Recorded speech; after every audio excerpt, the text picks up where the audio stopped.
Welcome to Alphanumeric, the fiction and poetry podcast featuring pieces selected from the award-winning Non-Binary Review. Today, Everything's a Little Bit Sad by Kate LaDew. Because it has to end, has ended, is ending, will end. The sketches are precise, but everyone has the same light blue eyes, the same dented nose and receding chin, the same skeleton underneath. I wonder what Holbein looked like if he, like Da Vinci, couldn't help but find himself in every face. All the rich white people of the 16th century staring stoically, while he made them jewelry for their necks, plates for their never-ending tables, frescoes for the walls. And how do we know if the sketches are true at all? Were they made to satisfy vanity or demean it? You know, in his portrait, years after he fell at the Battle of Bosworth, an axe cleaving his head, a spike driven into the back of it, Richard III was turned into a demon, the face of a young, handsome man transformed by enemies into just the kind of guy who would lock his nephews in a tower. A talon was even added to his thumb. And he never did half of what was claimed. He came up with the bright idea of innocent until proven guilty. That's pretty funny when you think about it. So, who can say any of them look like what we've been offered? Just like none of us can know if the same blue you see, I see. That's the trouble with everything, really. And when I decide to Google him, there he is, Hans Holbein the Younger, looking more like Henry VIII than Henry ever did. The younger so his old dad wouldn't get mad, a painter in his own right, giving everyone the same receding chin and blue eyes as his son. Who knows? Maybe that's just how it goes. A jumble of genes leaving everybody vaguely similar, the way rich white people are even now. That air of derision that marks every brow. He painted Anne of Cleves at Burgau Castle, her pale, pretty face with eyes downcast. Thomas Cromwell declared it a perfect representation, while Henry VIII did not. The lady in person meek and mild, draped in heavy, unflattering German dress, and she was divorced after an unconsummated marriage.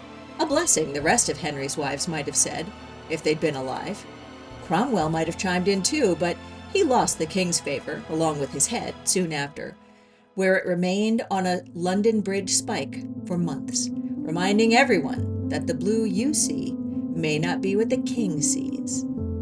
I enhance Holbein's self-portrait until it's nothing but the pale azure of an iris, a dark black pupil with a dot of white.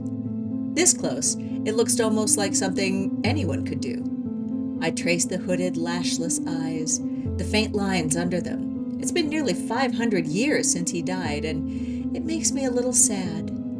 Everything ends, has ended, is ending, will end. Every painting of a painting of the dead, or Holbein at 45 in a grave never marked. I wonder if he saw death the way he carved it. The dance of death, death with a capital D, waltzing with popes, physicians, plowmen, everyone in between, a great leveler pulling them all underground. He drew the woodcuts in his 20s, life already half through, each no bigger than 4 postage stamps in a rectangle, cut by his friend, another Hans Lützelberger. He was done with 41, 10 more to go. When death found his hand, kissed it, and pulled him down, Hans, the Younger that is, waited years before they were fully published, becoming a genius finally seen, and then a knock on the door. A skeletal hand waving hello. That's enough from you, no more. I wonder if his hooded eyes smiled when he died. The same blue you see, do I see too? I wonder if he looked up, sighed, oh hey, it's you. This has been Everything's a Little Bit Sad by Kate LaDew, read for you by Lisa Quintana. Our music was Dark Movement by Yevhen Onoychenko, provided by Pixabay.com.